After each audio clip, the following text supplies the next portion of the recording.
नमस्कार मेरे प्रिय भाइयों बहनों। हम तकनीकी के क्षेत्र में बहुत आगे बढ़ गए। आज हम प्रस्तर युग, पत्थर युग से लेकर आज मिसाइल और रॉकेट युग की बात करते हैं।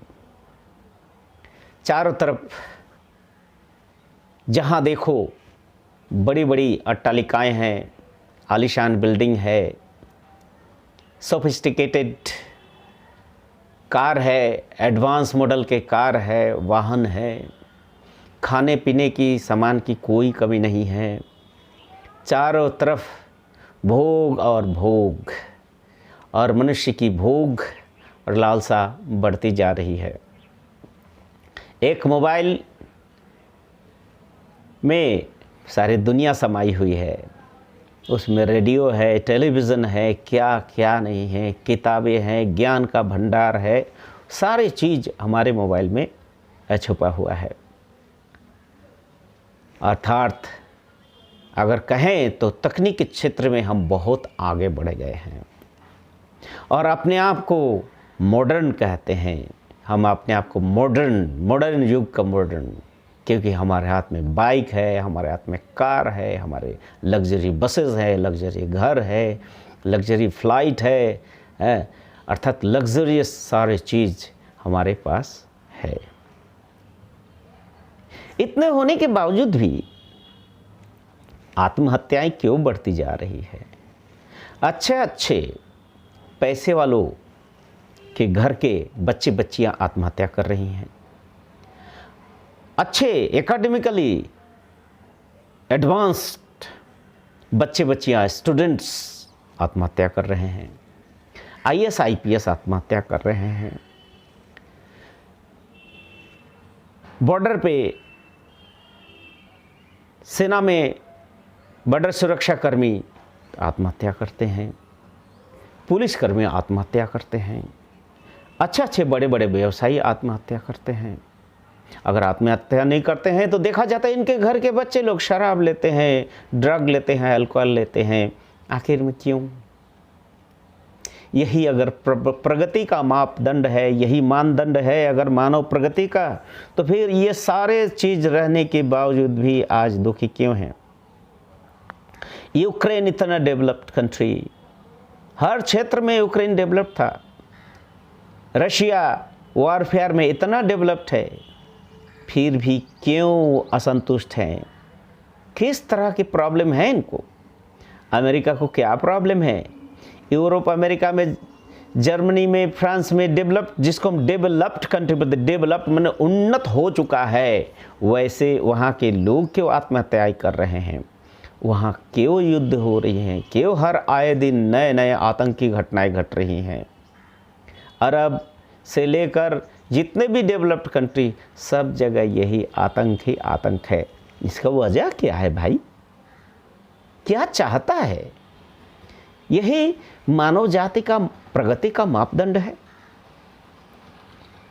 अगर विश्लेषण करके देखें, अंतर मन से, अंतर विवेक से अगर एनालिसिस करके देखेंगे तो देखेंगे सही मायने में ये प्रगति के नाम पर तो सिर्फ और सिर्फ कलंक है, एक ढोंग है, ये कोई प्रगति है ही नहीं।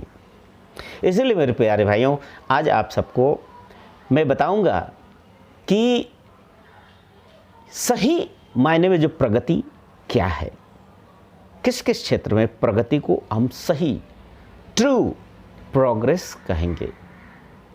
और मनुष्य जो चाहते हैं, सुख को पाना चाहता है, उस सुख को मनुष्य किस तरह से मन के स्तर में उसको अनुभव करते हैं।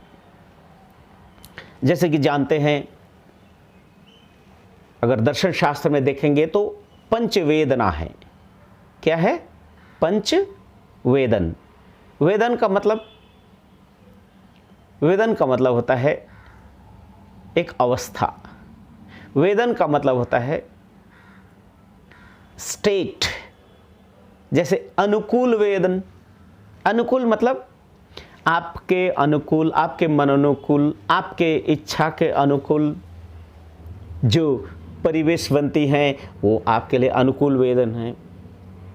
और फिर प्रतिकूल वेदन अर्थात जो आपके अनुकूल नहीं है वो प्रतिकूल वेदन हो गया। फिर है अवेदन की अवस्था, ना वहाँ पर अनुकूल है ना वो प्रतिकूल है। एक है निरपेक्ष वेदन, अनुकूल प्रतिकूल निरपेक्ष ये वेदन है। और लास्ट में है ना वो अनुकूल है न प्रतिकूल है न निरपेक्ष है न आवेदन की अवस्था है, वो उस अवस्था को कहते हैं, क्या कहते हैं, आप्लुत वेदन। ये 5 संस्कृत शब्द है। इस पांचों चीज़ को जानना हमें ज़रूरी है और ये पांचों चीज़ किन किन स्तर में कितना है ये भी जानना ज़रूरी है। जैसे कि आप जानते हैं प्रगति शब्द है। प्रगति शब्द को हम कैसे परिभाषित करेंगे? बाबा श्री श्री अपने आनंद मूर्ति जी अपने दर्शन में कहते हैं प्रकृष्ट रूपेण गति जैसा प्रगति। यहाँ पर प्रकृष्ट का मतलब होता है पूर्णता, अर्थात पूर्णता की ओर जो गति है उसी को हम प्रगति कहते हैं। सिर्फ पूर्णता का मतलब पूर्ण कहाँ है? क्या भौतिक जगत में पूर्णता है? क्या बौद्धिक जगत में पूर्णता है? क्या आत्मिक जगत में पूर्णता है? तो अगर भौतिक जगत में पूर्णता है तो भौतिक जो उन्नति है उसी को हम पूर्ण प्रगति मानेंगे, और बौद्धिक जगत में अगर है तो उसको मानेंगे, अगर आत्मिक जगत में है तो उसको मानेंगे। अर्थात ये देखना होगा कि भौतिक जगत में हम पूर्ण हो सकते हैं। हमें ये देखना होगा क्या हम बौद्धिक जगत में अपने आप को पूर्ण कंप्लीट बना सकते हैं। आखिर में ये पूर्णता है कहाँ, और जो पूर्ण जो सत्ता है, कंप्लीट परफेक्ट जो एंटिटी है वो है क्या? क्या वो शुभ है या अशुभ है? अगर वो शुभ है अर्थात मनुष्य का गति जब शुभ की ओर हो उसे हम प्रगति कहेंगे। शुभ से परम शुभ की ओर जो गति है उसको हम प्रगति कहेंगे। तो 2 अर्थ निकले, या तो पूर्णता की ओर गति या तो परम शुभ की ओर गति। अशुभ से शुभ की ओर, शुभ से परम शुभ की ओर जो गति है वो प्रगति है। अब थोड़ा सा व्याख्या करना हमें होगा। जैसे देखिए भौतिक जगत में क्या प्रगति मान सकते हैं? भौतिक जगत में एक्चुअली मनुष्य चाहता क्या है? मनुष्य ये जो टेक्नोलॉजी का डेवलपमेंट कर रहे हैं, मनुष्य औजारों का आविष्कार किया, मनुष्य ने अग्नि का आविष्कार किया, मनुष्य पहिए का आविष्कार किया, मनुष्य ने ये अपने कंफर्ट, अपने सुख सुविधा के लिए सोने के लिए पहले मैट था, अभी आज स्प्रिंग वाला मैट हो गया है। बहुत एडवांस तकनीक से अच्छे मैट्रेसेस हो गए हैं, जाड़े के अच्छे कंबल हो गए, रूम हीटर हो गया। ये सब का मतलब क्या है? भौतिक जगत में प्रगति का मतलब ही है ये जो सेंसुअल हैप्पीनेस, भौतिक सुख जिसको बोलते हैं, सेंसुअल आराम जिसको कहते हैं, इसे आराम कहते हैं।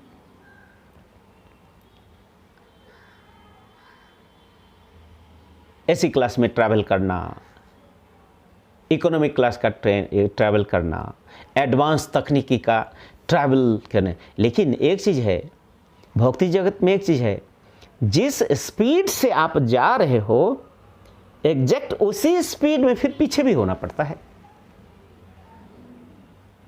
अर्थात जितना सुख मिलता है उतना ही फिर दुख मिलता है, और जितना आप अनुकूल चाहते हैं परिवेश को उतना ही रिवर्स हो गए प्रतिकूल होता है भौतिक जगत में। जैसे एक छोटा सा एग्जाम्पल देते हैं, आपको समझ में आ जाएगा कि जैसे बहुत सारा मोटा सा एक गद्दा है, जा रहे आप सोए, लेकिन आपको सोने का आदत है हार्ड बेड पे, लेकिन जब ही आप उस पर सोए कुछ दिन के बाद आपको कमर में दर्द, कई तरह के प्रॉब्लम हो जाएंगे। तो टेम्पररी आपको थोड़ी सी कंफर्ट तो मिली, लेकिन बाद में फिर आपको दुख हुआ। जैसे आज मेडिसिन के क्षेत्र में भी अगर देखें तो हम बहुत सारे मेडिसिन, एलोपैथ पेटेंट जो मेडिसिन है उसमें है, आप अगर लेंगे तो तुरंत आपको बीमारी से राहत तो देगा, लेकिन कई फिर साइड इफ़ेक्ट्स है। अर्थात हिसाब किताब अगर जोड़ें तो देखेंगे जितना लाभ नहीं उतना उससे ज़्यादा हानि आपको हुआ। तो ये क्या है, इसको हम प्रगति बोलेंगे। तो ये तो हिसाब बराबर, अगर आपको अनुकूल एक प्रतिकूल भी एक, फिर बराबर क्या हुआ, रिजल्ट 0 आ गया ना, 1 - 1 = 0 हो गया।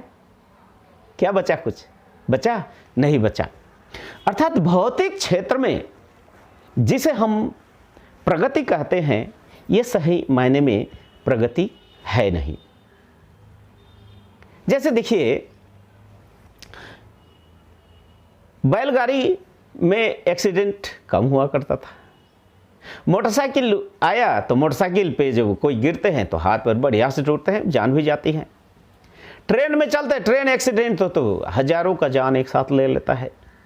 अब प्लेन क्रैश होता है तो एक भी बचने का उम्मीद रहने जाता है। प्लेन कंफर्ट भी देता है, जल्दी भी पहुंचाता है, लेकिन अगर क्रैश हो जाता है वो जल्दी खत्म है। अर्थात जितना स्पीड से आप भाग रहे हैं उतना ही स्पीड में, रिवर्स में आपको नुकसान का भी रिस्क ज़्यादा होता है। अर्थात भय रहता है, अर्थात अनुकूल के साथ साथ प्रतिकूल भी रहता है। प्लेन में जब चलते रनवे में भागता है, मन में खौफ भी रहता है, अगर क्रैश हुआ तो क्या होगा। एक खौफ भी, अर्थात अनुकूल भी है, प्रतिकूल है। अनुकूल वेदनम सुखम और प्रतिकूल वेदन दुखम, प्रतिकूल दुख है। तो भौतिक जगत में अगर हिसाब किताब जोड़ें तो अनुकूल और प्रतिकूल दोनों एक समान ही है। अर्थात भौतिक जगत में वर्ल्डली जो टेक्नोलॉजिकल डेवलपमेंट को हम ट्रू मायने में, सही मायने में डेवलपमेंट नहीं कर सकते हैं। फिर आइए मानसिक क्षेत्र में, बौद्धिक क्षेत्र में। बौद्धिक क्षेत्र में आज हम बहुत आगे बढ़े हैं। देखेंगे जो बीमारियां पहले फैटल माना जाता था, अर्थात जिस बीमारियों से लोग हजारों के तादाद में मर जाते थे, वो बीमारियां आज क्यूरेबल है, ठीक हो जा रहा है। लेकिन बौद्धिक विकास के साथ साथ आज बीमारियां भी बौद्धिक क्षेत्र में ज़्यादा हो रहा है। अर्थात इसको कहा जाता है टेंशन और anxiety. Tension, anxiety, depression, schizophrenia, ये विभिन्न तरह के मनोरोग की ज़्यादा देख रहा है। आज टेंशन से जुड़ा हुआ ज़्यादा बीमारी है, वो घातक हो रहा है। जैसे डायबिटिक हुआ, हार्ट अटैक हुआ, ये सारे टेंशन से होते हैं। वर्क ओवरलोड, बहुत ज़्यादा सुख, बहुत ज़्यादा अपना आत्म अभिमान, सम्मान का रक्षा, ये सोचते सोचते कहीं हमारी जिस तरह से सम्मान मिलता है उस सम्मान खोने का भी डर रहता है। जिस तरह बुद्धि रहता है उसी तरह से देखा जाता है कि ज़्यादा बौद्धिक क्षेत्र में ल्यूनेटिक्स अर्थात पागलपन भी बहुत ज़्यादा दिख रहा है। अर्थात मनोजगत में डिप्रेशन, एंग्जाइटी, आत्महत्याएं बौद्धिक क्षेत्र में ज़्यादा देख रहा है।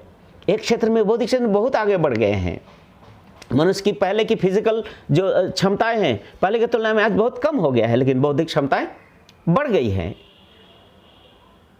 क्रिएटिविटी बहुत बढ़ गई है, इन्वेंशन बहुत हो रहा है दिमाग में, लेकिन साइकोसोमेटिक डिजीज का भी वही बढ़ गया है, बहुत ज़्यादा बढ़ गया है।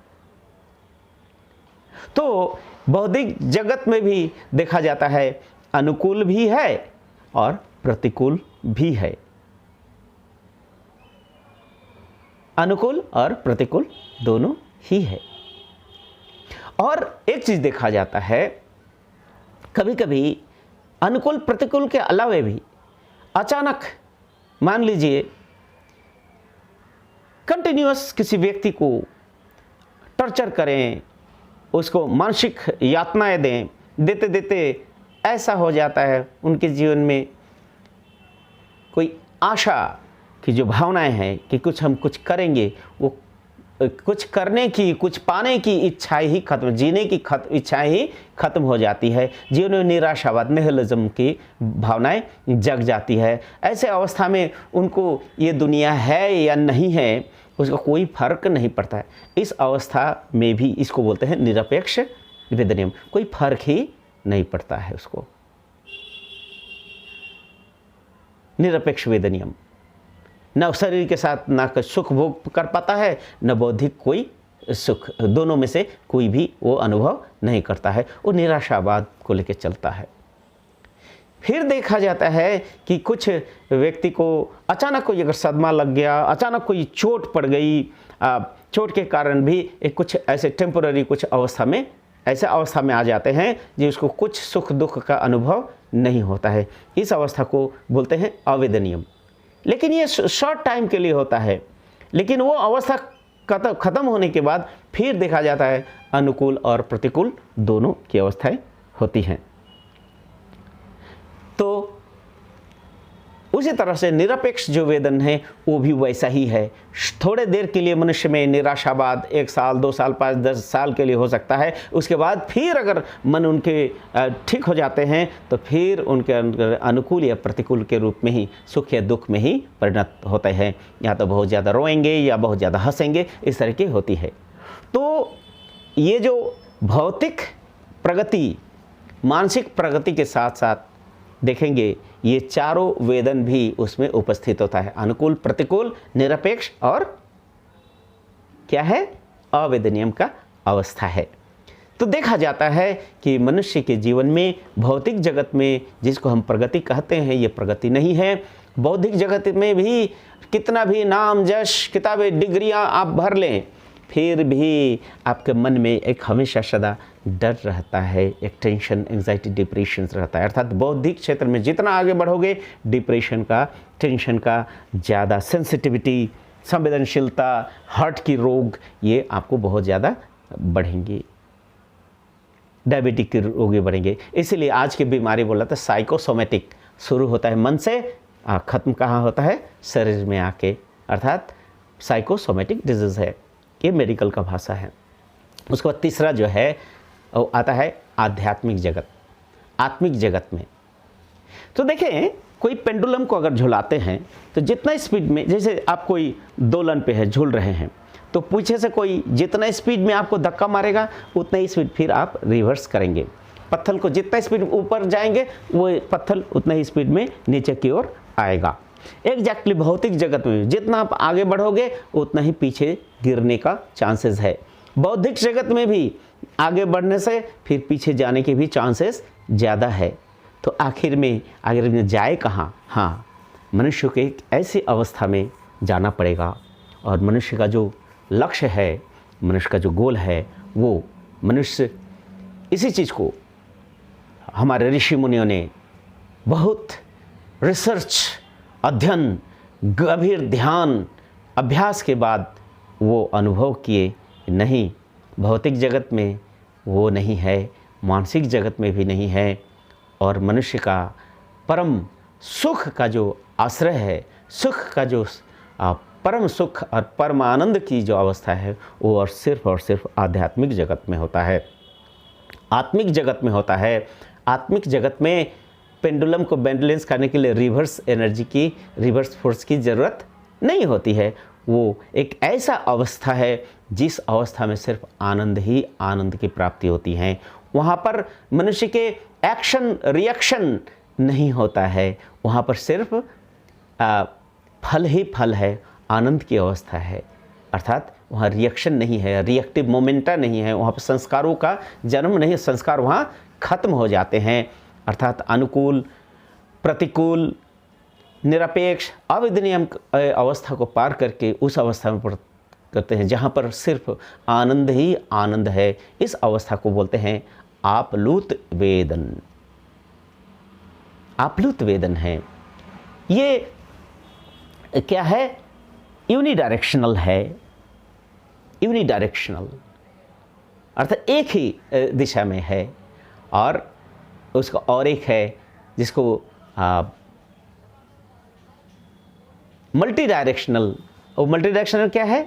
अर्थात जब मनुष्य आनंद से ओत-प्रोत हो जाता है, उनकी जो आनंद अनुभूति है वो विश्व में फैल जाता है। आनंद की जो प्लावन है, जो धारा है, वो पूरे विश्व में फैल जाता है, विश्वजनीन हो जाता है। उनका मन जो है पूरे विश्व में फैल जाता है, विश्व के कल्याण के लिए, विश्व आनंद के लिए वो आगे बढ़ने लगता है। ये होता है, इसको बोलते हैं, क्या होता है? भाषोत्तर या संस्कृत वेदनियम। भाषोत्तर भी बोलते हैं, संस्कृत वेदनियम भी बोलते हैं। अर्थात ऐसी अवस्था जहाँ पर ना पाने का कोई लोभ है, ना खोने का डर है, वह सिर्फ आनंद ही, प्राप्ति ही प्राप्ति है। हाँ, अब बात थोड़ी सी और आगे बढ़ाएंगे। क्या ये जो मानसिक प्रगति हो रही है, भौतिक प्रगति, ये ज़रूरत नहीं है? हाँ, ये भी ज़रूरत है। भौतिक अस्तित्व के लिए भौतिक जगत में, बौद्धिक अस्तित्व के लिए बौद्धिक जगत में भी हमें आगे बढ़ना होगा, लेकिन हमारा लक्ष्य रहेगा आध्यात्मिक जगत में। अब देखिए, बात ये आती है कि हम ये जो हमारा डेवलपमेंट हो रहा है, मानसिक डेवलपमेंट हो रहा है, इसके साथ साथ फिजिकल भी ट्रांसफॉर्मेशन हो रहा है कि नहीं? हाँ, ट्रांसफॉर्मेशन हमारा हो रहा है। मन जितना कॉम्प्लिकेटेड होते जा रहा है, हमारा बॉडी भी उतना ही कॉम्प्लिकेटेड होते जा रहा है। अर्थात अब मेंटल डेवलपमेंट के साथ साथ ये कॉम्प्लिकेसी बढ़ती जा रही हैं। आज देखेंगे छोटे छोटे बच्चे का बौद्धिक क्षमता एक बुज़ुर्गों से बहुत ज़्यादा होता है। क्रिएटिविटी, सोचने की क्षमता, समझदारी की क्षमता बहुत ज़्यादा है।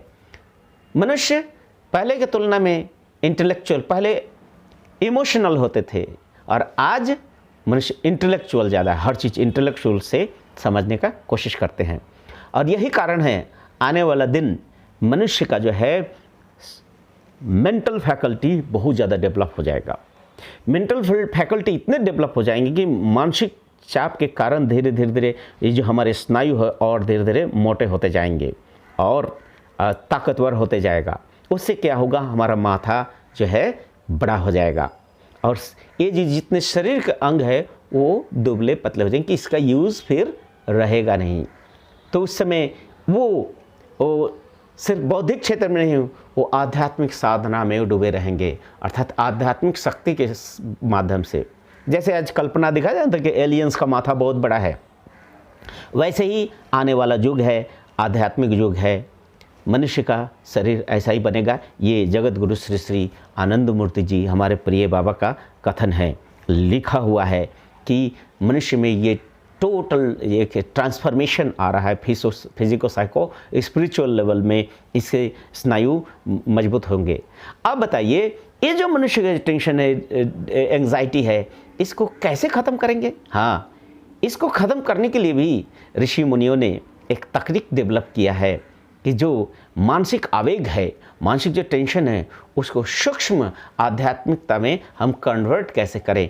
ये जो हमारा टेंशन, एंग्जाइटी, ये सबको ट्रांसफॉर्म करने का जो टेक्नोलॉजी है, जो मेथडोलॉजी है, वही है इंट्यूशनल साइंस, वही है आध्यात्म विज्ञान, वही है साधना, योग साधना और तंत्र साधना।